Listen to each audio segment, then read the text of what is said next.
L'univers infini est peuplé de phénomènes étranges, violents, mais qui pourraient transporter des formes de vie.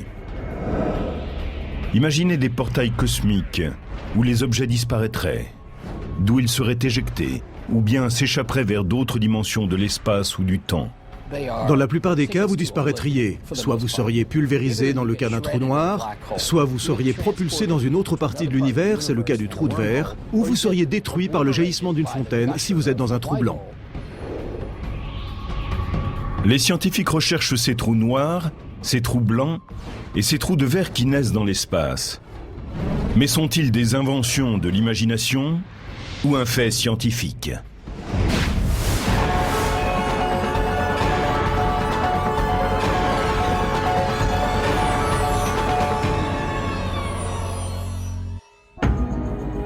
L'univers est une corne d'abondance aux possibilités infinies.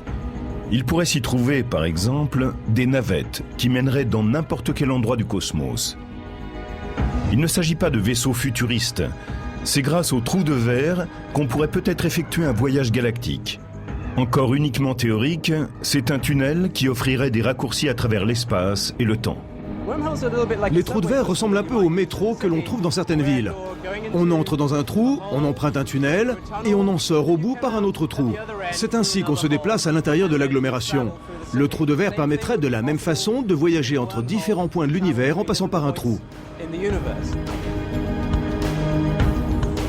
Le physicien Clifford Johnson a examiné les possibilités qu'offriraient ces trous de verre. La différence entre un trou de verre et le système du métro, c'est qu'on utiliserait le premier pour voyager sur une plus grande distance qu'on ne le fait dans un espace habituel. En théorie, un trou de verre comporte une gorge qui est l'entrée et des sorties qu'on appelle les bouches, situées dans différentes parties de l'espace. L'idée du trou de verre est séduisante car nous sommes limités par la vitesse de la lumière. Il nous faut au moins 600 000 ans pour rejoindre la galaxie d'Andromède, même en nous déplaçant à la vitesse de la lumière. Je continue à me demander si la prochaine grande découverte astronomique ne sera pas celle des trous de verre. Non pas seulement parce qu'ils constitueraient pour nous un sujet passionnant, mais parce qu'ils pourraient nous conduire dans des endroits que nous ne pouvons pas atteindre autrement. Gregory Benford est un homme de science, un physicien de renom et également l'auteur de 30 romans de science-fiction. Il a montré comment certaines théories jugées fantastiques pouvaient devenir réalité. Nombre d'entre nous aimeraient savoir si les trous de verre existent vraiment, ou bien s'ils ne sont qu'une construction mathématique inventée par le génial Einstein. Les lois de la relativité générale d'Albert Einstein permettent l'existence de trous de verre. En 1930, Einstein et son collègue Nathan Rosen calculaient les données mathématiques de l'un de ces pipelines intergalactiques, connu aujourd'hui sous le nom de pont d'Einstein-Rosen. Les trous de verre sont le résultat des équations d'Einstein sur la relativité générale. Ils sont bien sûr hypothétiques, et leur fonction est de connecter entre elles différentes parties de l'espace et du temps. Le trou de verre mathématique d'Einstein-Rosen découle de l'étude des trous noirs.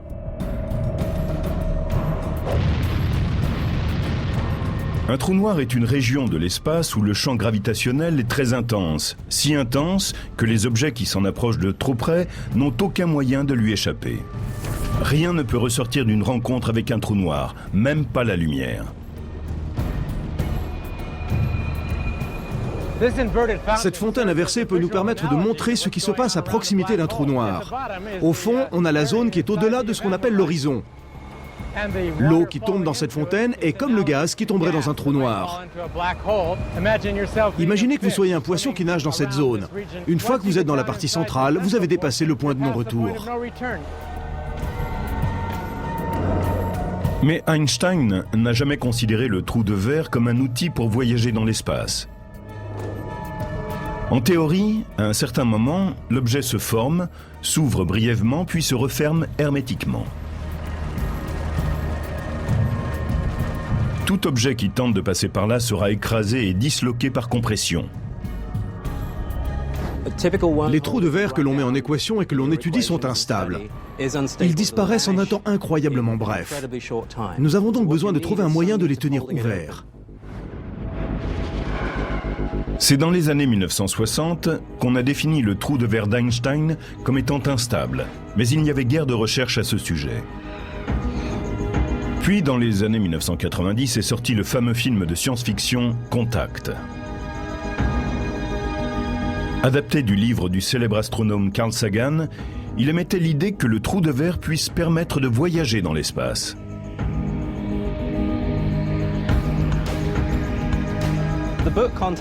Le livre Contact ainsi que le film ont été une bonne chose. Il s'agissait d'une fiction qui rendait accessible à tous le concept du trou de verre. C'était une façon agréable d'y intéresser de nouveau le grand public. C'était une idée tirée par les cheveux que la plupart des physiciens ne prenaient pas au sérieux, jusqu'à ce que Carl Sagan décide d'écrire ce livre de façon aussi réaliste que possible. Depuis, les scientifiques qui étudient de façon théorique les lois de la relativité générale d'Einstein ont réfléchi au voyage par les trous de verre. Les scientifiques ont commencé à enquêter sur l'existence de trous de verre différents de ceux d'Einstein et qui seraient traversables. Mais ceux-ci auraient besoin d'un élément qui les empêche de se refermer. On veut stabiliser le trou de verre, on ne veut pas qu'il se détruise. On veut le garder ouvert. Pour cela, il faut un élément nouveau qu'on appelle la matière exotique ou négative. Nous n'avons encore jamais vu de matière négative. Elle aurait des propriétés antigravitationnelles. Et si nous en trouvons un jour, ce sera peut-être la clé pour stabiliser un trou de verre. L'idée d'un trou de verre qu'on pourrait traverser a captivé les amateurs de science-fiction. Elle a aussi relancé les études sur ce sujet dans la communauté scientifique. L'idée d'un trou de verre traversable a fait sensation. Cela voudrait dire qu'il serait peut-être un jour possible, d'un point de vue physique, de construire un système de métro vers une autre galaxie.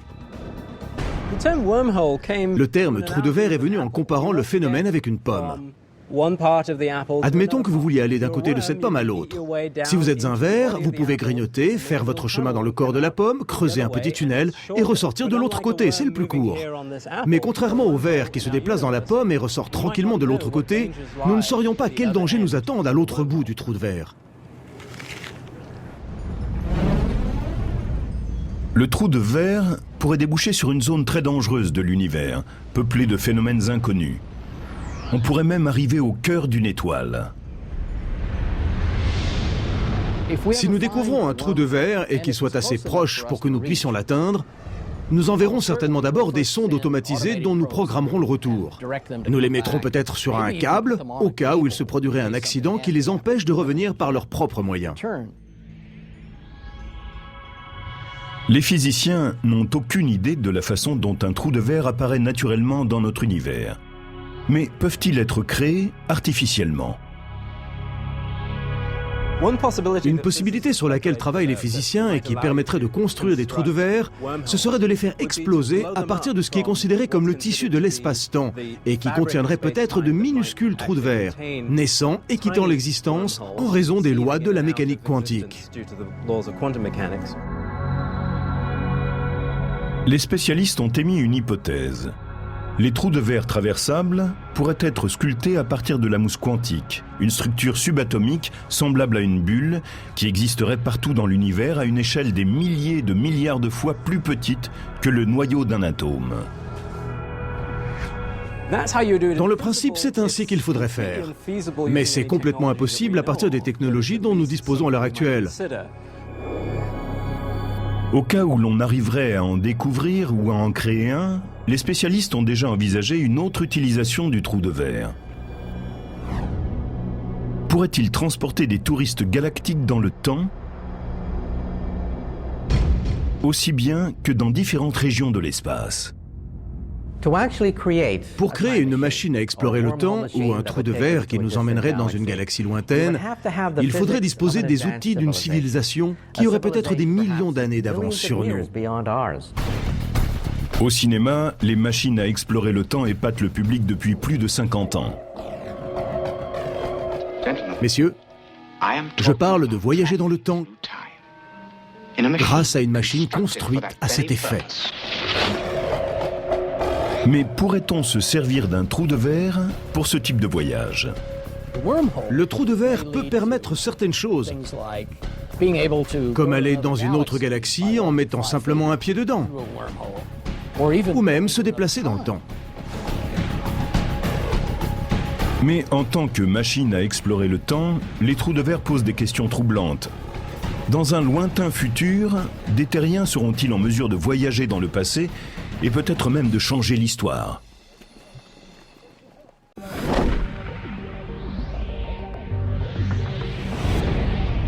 Des idées scientifiques, considérées aujourd'hui comme tirées par les cheveux, pourraient un jour devenir acceptables, de même que le fait que la Terre est ronde. Les lois de la physique ne sont pas incompatibles avec l'existence de trous de verre, ces tunnels qui permettraient des incursions dans l'espace aussi bien que dans le temps. Ainsi, ces systèmes de métro cosmiques pourraient-ils être également conçus comme des machines à explorer le temps? Les lois de la relativité générale d'Einstein révèlent que le voyage temporel serait possible dans le futur. Elles montrent que le temps est perçu différemment en fonction de l'endroit où l'on se trouve dans l'univers et de la façon dont on se déplace. Les objets qui bougent à des vitesses proches de celles de la lumière vieillissent plus lentement que les objets statiques. Et ceux qui sont proches d'un corps en gravitation vieillissent plus lentement que ceux qui en sont plus éloignés. Les horloges avancent à des rythmes différents en fonction du champ gravitationnel. Plus il est puissant, plus le temps passe lentement, par rapport à quelqu'un qui est dans l'espace où il n'y a aucun champ gravitationnel. À la surface de la Terre, les horloges tournent légèrement plus lentement que dans le ciel. Nous en avons un exemple avec celle des systèmes GPS, c'est-à-dire de géolocalisation par satellite. Elles avancent un peu plus rapidement que celles qui sont sur Terre, car elles sont dans un champ gravitationnel plus faible. Les spécialistes et les ingénieurs qui développent ces systèmes GPS doivent tenir compte du rythme différent des horloges, sinon cela ne fonctionnerait plus. Alors que vous voulez aller de Los Angeles à New York, vous pourriez vous retrouver dans le Massachusetts.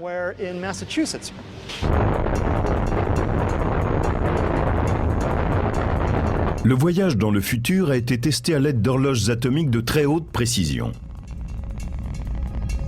Les scientifiques ont placé une horloge au sol et une autre dans une fusée au-dessus de la Terre. Ils ont comparé la marche des deux mécanismes par des signaux radio entre la fusée et le sol. L'horloge dans la fusée avançait plus vite. Sur la Terre, mon horloge avance plus lentement si on la compare à une autre qui serait dans un vaisseau quelque part loin d'ici.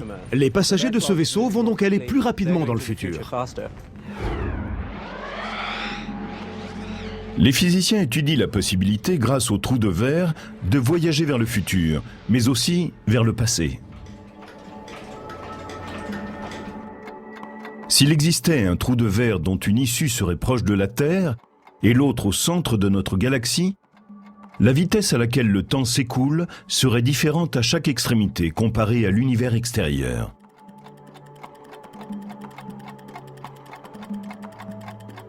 Mais quand on est dans le trou de verre, le temps semble passer toujours de la même façon.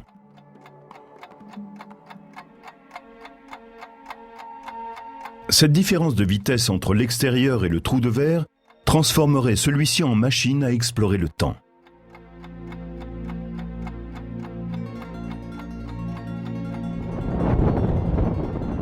Ce qui signifie qu'en entrant dans un trou de verre, on pourrait quitter cet endroit aujourd'hui et sortir de l'autre côté 100 ou 1000 ans plus tôt. Le trou de verre peut permettre d'aller dans une autre galaxie.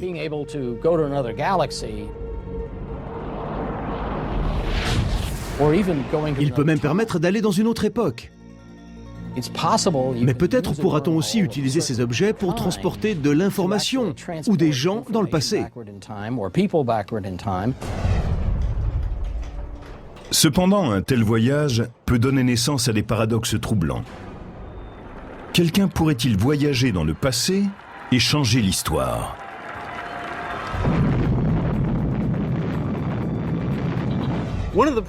Un des problèmes du voyage dans le passé, c'est qu'il produit un certain nombre de paradoxes.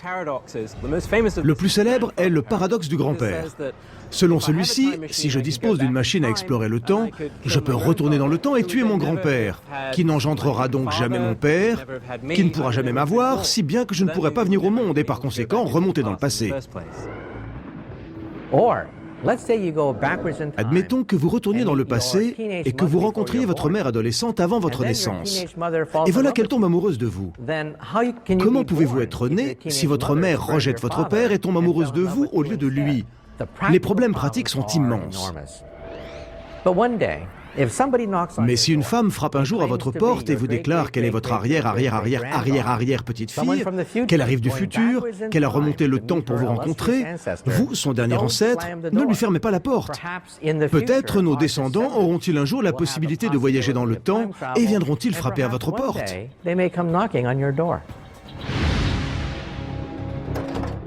Le voyage dans le passé a donné naissance à de nombreux scénarios de science-fiction.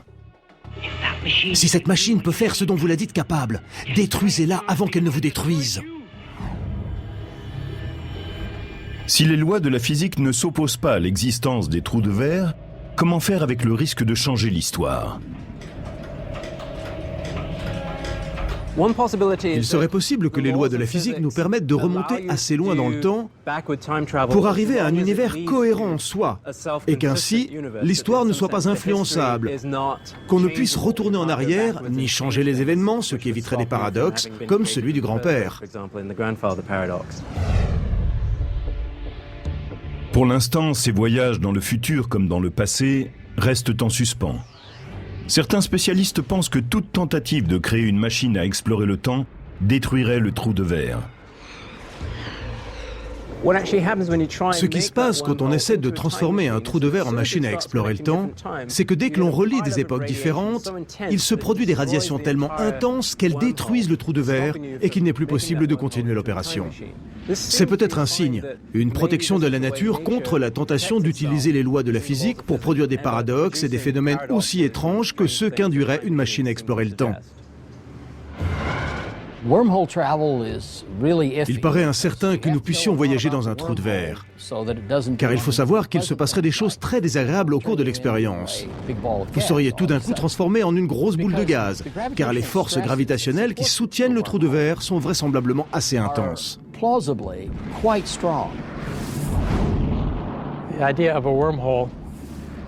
Nous ne pouvons pas dire de l'idée du trou de verre qu'elle est totalement invraisemblable. Cela serait absurde de penser que nous ne pourrons jamais faire ce dont nous parlons, parce que nous traitons avec des forces, des énergies et un savoir qui n'appartiennent pas à notre domaine habituel de recherche.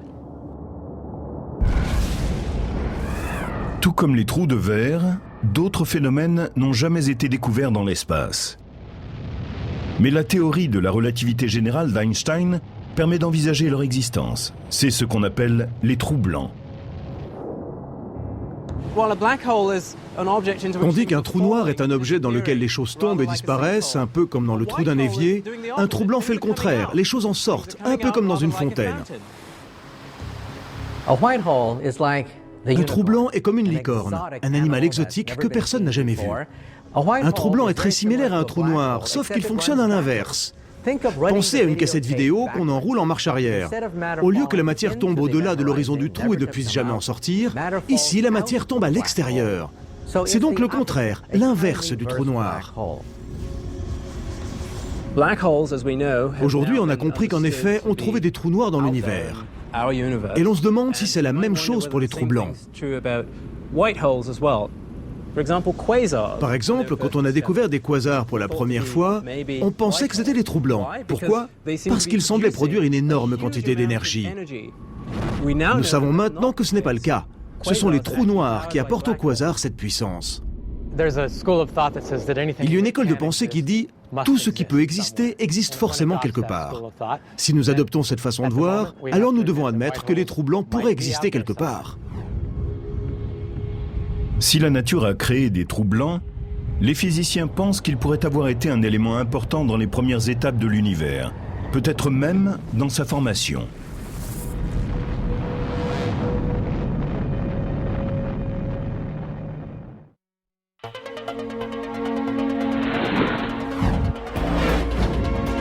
Quand on essaie de résoudre certains mystères de l'univers, les réponses peuvent être vraiment complexes. Il a commencé avec le Big Bang, une boule de feu faite de matière et d'énergie en expansion. Au début, elle était réduite à un tout petit point subatomique qu'on appelle une singularité. Une singularité est une région où la gravitation est d'une puissance immense. Celle du Big Bang a donné naissance à un univers entier qui inclut l'espace, le temps et toute la matière qui l'emplit. Un trou blanc est un type similaire de singularité.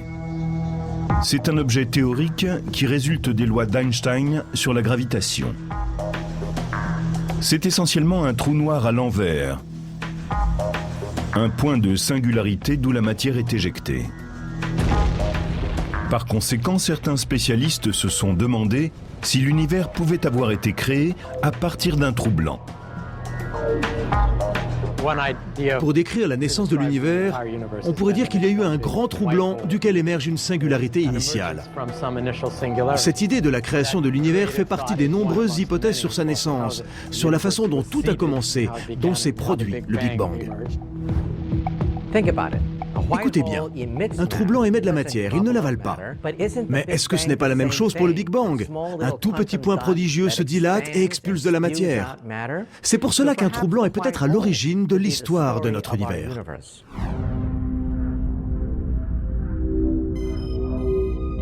Le satellite WMAP de la NASA a mesuré le rayonnement laissé par la naissance de l'univers, la lueur primordiale.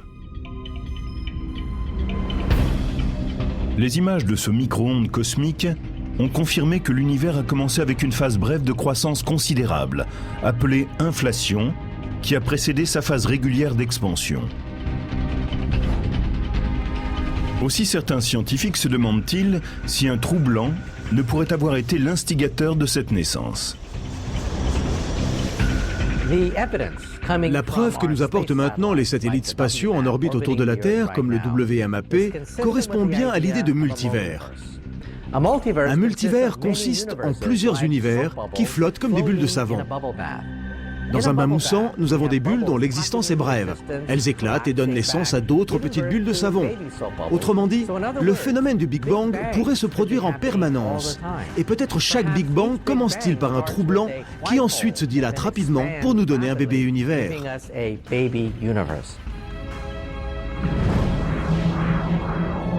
Cela ne prouve toujours pas l'existence de multiples univers, ni que des trous blancs en seraient à l'origine. Mais les scientifiques ont montré que certains types de trous blancs, bien qu'ils ne soient possibles qu'en théorie, seraient hautement instables. Ils ne survivraient pas très longtemps et se détruiraient pour former des trous noirs. Il est possible que ces trous blancs aient joué un rôle. Ils se seraient formés pour un temps très court, étant ensuite devenus instables, ils se seraient détruits. Au cours de cette période de formation, ils ont pu laisser une empreinte importante pour l'avenir de l'univers. Nous ne savons pas si c'est exact, mais c'est une possibilité. Les trous blancs sont la marque d'une imagination active, mais je ne pense pas qu'ils aient la moindre substance. Ce sont des objets entièrement théoriques. Cependant, les trous noirs l'étaient eux aussi autrefois.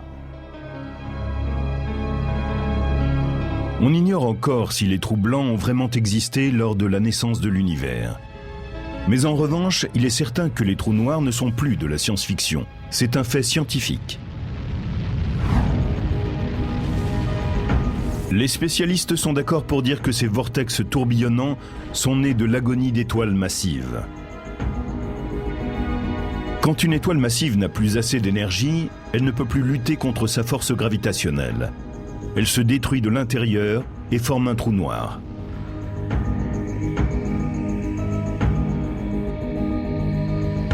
Les trous noirs sont des fauteurs de troubles dans l'évolution de l'univers.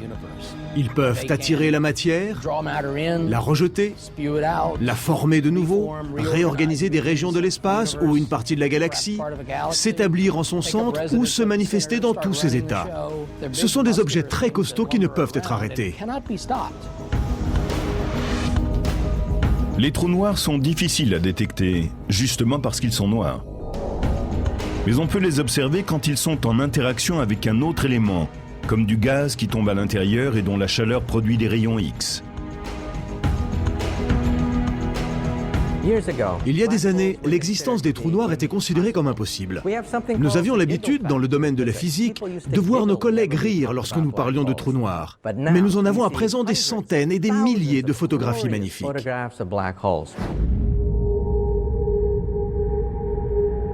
Il y a au moins deux types de trous noirs. L'un est le trou noir stellaire. Sa masse est de 3 à 30 fois celle de notre Soleil. On pense qu'il en existe 100 millions de ce genre dans la Voie lactée et un nombre similaire dans d'autres galaxies. L'autre est le trou noir supermassif, dont la masse est égale à des millions de milliards de fois celle de notre Soleil. On pense qu'il existe un méga monstre de ce type au centre de la plupart des grandes galaxies. Notre Voie lactée en possède un. Maintenant, qu'ils soient stellaires ou supermassifs, tous les trous noirs sont des cannibales cosmiques. Un trou noir est comme la réception d'un motel cosmique. Tout le monde remplit une fiche, mais en revanche, personne ne règle sa note. Voyager vers un trou noir serait fantastique, presque psychédélique. C'est comme une expérience de mort imminente. Quand vous vous rapprochez du trou noir, les forces de marée commencent à étirer votre corps, de telle sorte que le haut et le bas sont soumis à des forces gravitationnelles différentes et que vous êtes spaghettifié. En réalité, les atomes même de votre corps deviennent comme des nouilles et sont déchiquetés. Dans le cas d'un trou noir supermassif, le processus de spaghettification est différent.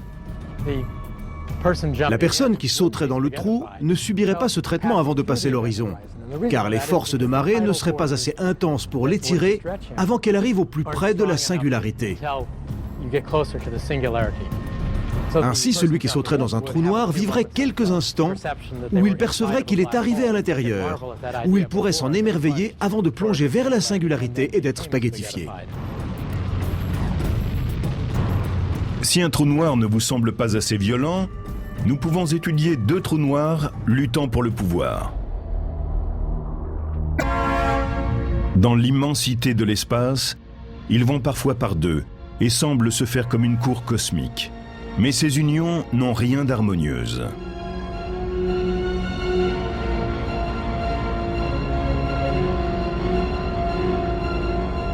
Quand deux trous noirs sont trop proches, ils se retrouvent pris au piège de la force de gravitation de leur partenaire. Ils sont en orbite l'un autour de l'autre, comme des derviches tourneurs. Ils peuvent alors être amenés à se cogner, puis à s'agréger. On pense que les collisions entre trous noirs sont assez fréquentes. Quand ils sont en orbite l'un autour de l'autre, ils pourraient être pris dans un mouvement de spirale et finir par se mélanger. Et ce nouvel objet créerait une énorme perturbation dans l'espace-temps. Si vous avez deux objets qui occupent un vaste espace et qu'ils se mélangent, cela va produire une onde qui va s'éloigner en emportant avec elle une forte énergie.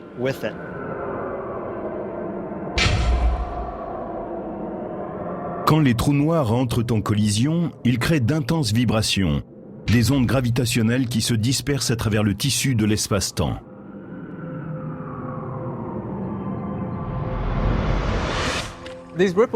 Ces ondes ressembleraient à celles que vous avez sans doute déjà vues à la surface d'un étang. Si vous y lancez un caillou, cela crée une perturbation et vous voyez des vaguelettes la transporter vers des points plus éloignés. Par le passé, il était impossible d'identifier des collisions de trous noirs en système binaire.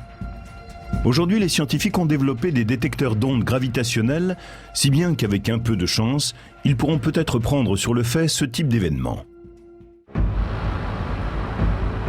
LIGO est un observatoire basé au sol, destiné à détecter les ondes gravitationnelles produites par les collisions de trous noirs de la taille d'une étoile, c'est-à-dire plusieurs fois la masse de notre Soleil. Cet interféromètre utilise des lasers pour mesurer les mouvements de miroirs suspendus en hauteur par des câbles.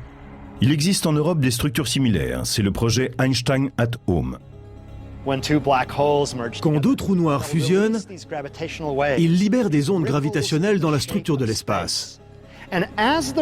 Et quand ces vaguelettes passent à travers ces contractions géantes, elles altèrent très légèrement la distance qui les sépare des miroirs détecteurs, qui peuvent ainsi les suivre et les observer à distance. Cette altération est le signe du passage d'une onde gravitationnelle. Dans l'avenir, l'ESA, une mission conjointe de la NASA et de l'Agence spatiale européenne, sera capable de détecter les ondes provoquées par la collision de trous noirs supermassifs. Ces impacts se produisent après que deux galaxies ont fusionné et que leur trou noir supermassif sombre au centre de cette galaxie nouvellement formée et se rencontrent.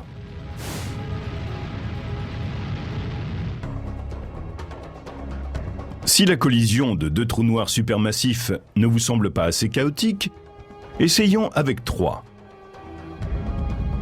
En janvier 2007, des satellites américains et européens ont observé des triples trous noirs à 10 milliards d'années-lumière de la constellation de la Vierge.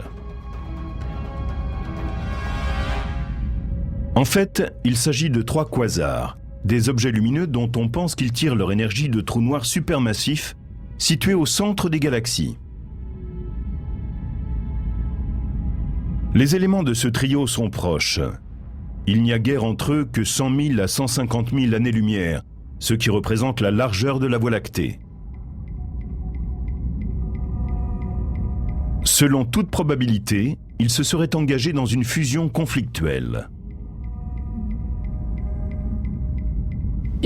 Prenons 3 grands trous noirs qui vont être rapprochés par le choc entre 2 immenses galaxies spirales ou elliptiques. À ce moment-là, c'est la mêlée générale. Et 2 d'entre eux vont tenter de gagner la partie pour éjecter le troisième.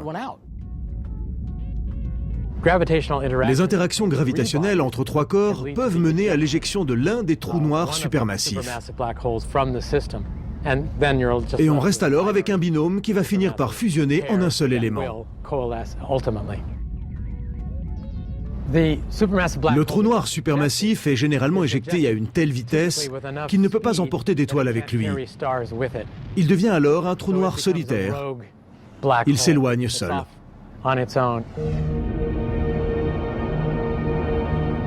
La science contemporaine continue à étudier les mystères qui entourent les trous noirs. Mais une question agite toujours les chercheurs.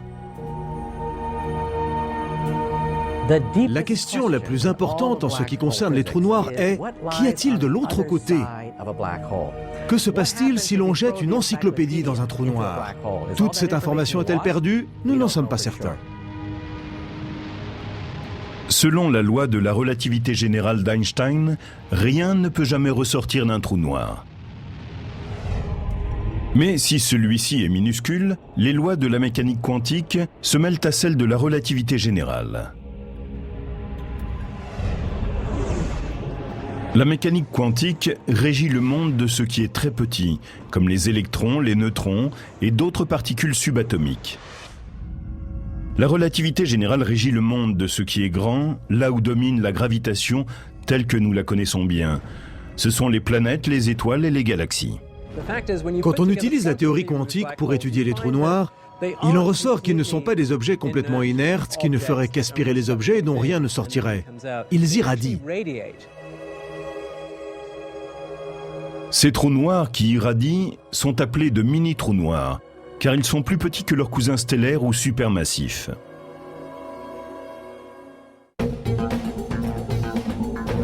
Le célèbre physicien Stephen Hawking a émis l'idée que si les mini-trous noirs existent, ils émettent sans doute un rayonnement qui a été nommé radiation Hawking. On pense que celui-ci pourrait provoquer l'évaporation et éventuellement la disparition d'un mini-trou noir. Hawking a fourni la preuve mathématique que lorsqu'un petit trou noir se forme puis s'évapore, certaines informations n'en sortent jamais. Cette hypothèse surprenante a provoqué un tollé parmi les physiciens, car la théorie quantique insiste sur le fait qu'une information ne peut jamais être entièrement détruite. Le monde est séparé en deux camps. Ceux qui pensent que les calculs d'Hawking sont exacts et l'autre qui dit qu'ils ont besoin d'être affinés. La théorie des cordes, ainsi que d'autres, semble suggérer qu'en fait, l'information serait préservée. Simplement, elle ressortirait de façon très subtile. La question de ce qui arrive à l'information qui entre dans un trou noir n'est à mon avis pas encore résolue. Nous ne savons pas réellement ce qui arrive à toutes ces données, comme la composition chimique des objets, leur couleur, leur température, etc. Nous ne savons pas ce qui arrive à ces données.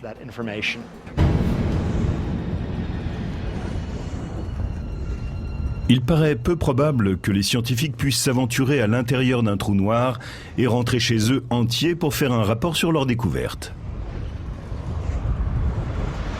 Mais la collaboration de savants du monde entier peut être sur le point d'aboutir à la fabrication de petits trous noirs, ici même, sur la Terre.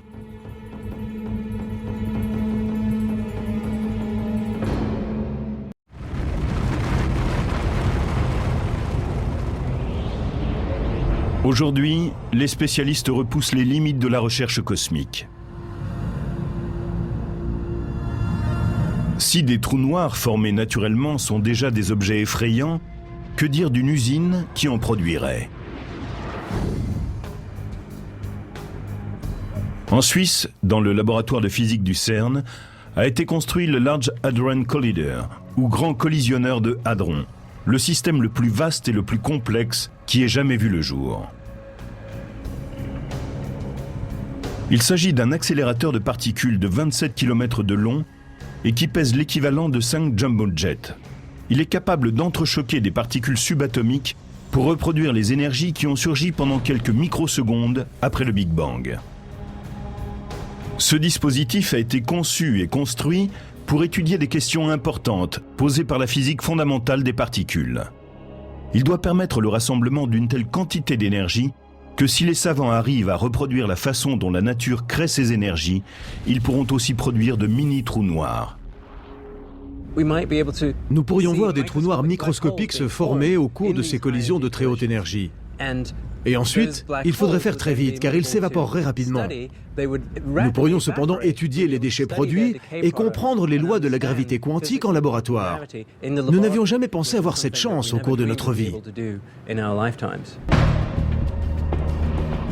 Mais la possibilité de fabriquer des mini-trous noirs a soulevé des questions et des inquiétudes.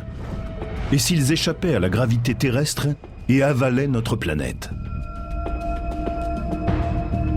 Des rayons cosmiques venus de l'espace frappent la Terre en permanence, et peut-être même avec plus d'intensité que ces mini-trous noirs. Aussi, ceux-ci sont-ils inoffensifs? Ils ne vont pas avaler la Terre. On a déjà connu ce genre de peur aux États-Unis. À Brookhaven, dans l'État de New York, une plus petite expérience est déjà en route. The Relativistic Heavy Ion Collider, collisionneur relativiste d'ions lourds, appelé aussi RHIC, est un tunnel souterrain où des atomes d'or se heurtent à une vitesse atteignant 99,9% de celle de la lumière. Quand l'expérience a débuté en 2000, les journaux télévisés ont répandu le bruit que ces chocs créaient des trous noirs. Le laboratoire a décidé qu'il fallait répondre à cette accusation et rassurer la population. Il a donc invité un groupe à visiter le site. Et les gens ont compris que ce type de collision s'était déjà produit dans l'espace sans causer le moindre problème. Nous avons rassemblé les conditions nécessaires en théorie à ces collisions et mathématiquement, nous devrions obtenir une certaine similitude avec ce que nous pensons des trous noirs.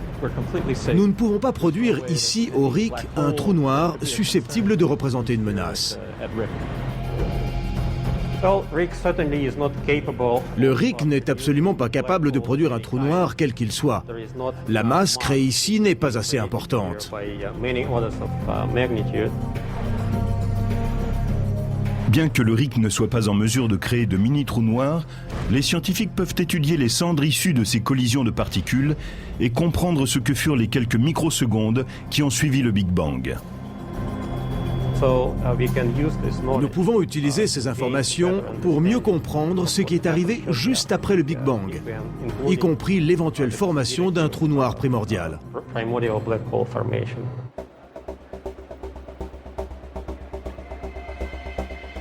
Ces expériences de collision de particules en Suisse et aux États-Unis ne peuvent pas créer des trous noirs qui mettraient en danger la vie sur Terre. Mais ils pourraient nous apprendre si l'information ressort d'un mini-trou noir et même comment l'univers a commencé.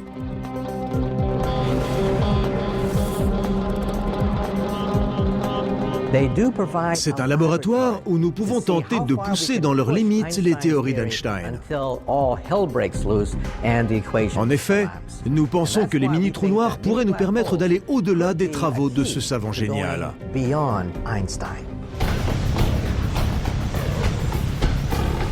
Les spécialistes continuent à explorer les mystères qui entourent les trous noirs. Ils restent également attentifs aux signes qui révéleraient la présence de trous de verre et de trous blancs. Nous sommes en marche pour la prochaine étape. Les trous blancs, les trous de verre et les trous noirs offrent pour la plupart des passeports pour l'amnésie. Ce ne sont pas des endroits où je voudrais passer mes prochaines vacances, bien que le billet pour cette destination soit très cher. Ces objets sont très difficiles à observer, et pour l'instant, nous ne connaissons vraiment que l'un d'entre eux, le trou noir. Les autres sont peut-être de pures illusions, l'équivalent de la licorne pour les astronomes. Dans l'histoire de la science, on trouve plusieurs cas où une idée ou même la solution d'une équation a semblé être une invention de l'imagination pour finalement se révéler exacte. Les trous noirs en sont un exemple. Et nous découvrirons peut-être un jour le rôle que jouent dans la nature les trous blancs et les trous de verre.